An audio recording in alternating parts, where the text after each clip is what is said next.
വേണ്ട, ഇവനെപ്പറ്റി ഒരു കാര്യം നീ മുണ്ടിപ്പോറ്. വീട് വിൽക്കണത്ര. അറിയുന്ന ആരെങ്കിലും അത് മേടിക്കുക. നിനക്കറിയാം, ആ വീടിന് ചുറ്റടുത്തുള്ള ആൾക്കാർക്ക് പേടി കൂടാണ് നിൽക്കുന്നത്. അങ്ങനത്തെ വീട് ആരും മേടിക്കാനാണ്? അവിടെ ആര് താമസിക്കേ? അത്രക്കും ചെയ്ത് കൂട്ടില്ല നീ. ഉള്ള പാവങ്ങളല്ലോ ആ വീട്ടില്. ഒക്കെ അവിടെ ശാപ. ആ കുട്ടിയെ നീ കൊണ്ട്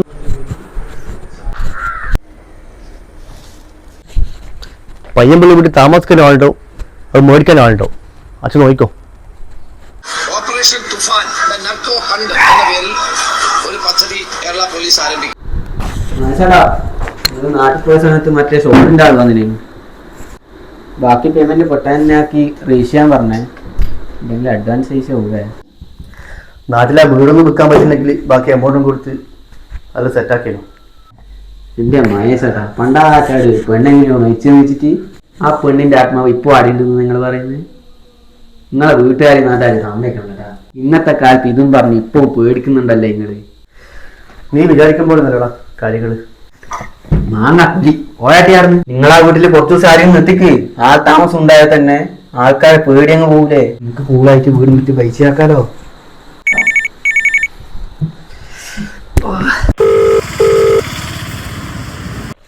ഹലോ, അമാശേട്ടാ, എൻ്റെ ദേതുവിൻ്റെ ബന്ധോ ഇവിടെ പോയിട്ട് പിടിച്ച്. വീട്ടിലാണെങ്കിൽ അച്ഛനും വേറെയുള്ള മരണ കുഴപ്പമാണ്. ഇവിടെ നിൽക്കാൻ പറ്റുന്നില്ല. 2 ദിവസം നിങ്ങളുടെ റൂമിൽ വന്ന് നിൽക്കട്ടെ. പുറമേന്ന് റൂമെടുത്ത് നിൽക്കുക വെച്ചാൽ എൻ്റെ കയ്യിൽ അവിടെ എൻ്റെ റൂമിൽ ഒരു ചെങ്ങാനിടാ. അതുമല്ല എൻ്റെ തീരെ ചെറിയ റൂമല്ലേ. ഞാൻ ഇപ്പോൾ ഇന്നെ വിളിക്കാം.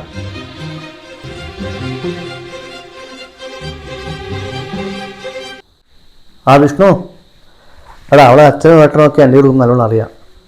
അതുകൊണ്ട് ഇവിടെ വന്ന് സീനാക്കാൻ നല്ല സാധ്യതയുണ്ട്. ചേട്ടാ, ഞാൻ ഓളയും കൂട്ടി എൻ്റെ നാട്ടിലേക്ക് വിട്ടോ. അവിടെ എനിക്കൊരു വീടുണ്ട്, പയ്യമ്പള്ളി. കുറച്ച് ദിവസം നിങ്ങൾ അവിടെ പോയി നിൽക്ക്. ഇവിടെ ഏകദേശം തണുത്തിട്ടാകുമ്പോൾ ഞാൻ പറയാം. അച്ഛൻ വാടകൻ്റെ എല്ലാം പറയും. നീ അതൊന്നും കാര്യമാക്കണ്ട. ഇപ്പം തന്നെ ഓളയും കൂട്ടി പോയിക്കോ അങ്ങോട്ട്. അച്ഛൻ്റെ നമ്പർ എനിക്ക് വാട്സപ്പ് ചെയ്യാം, നീ വിളിച്ചോ. ഓക്കെ ഓക്കെ, താങ്ക്സ് ഫോർ ചേട്ടാ.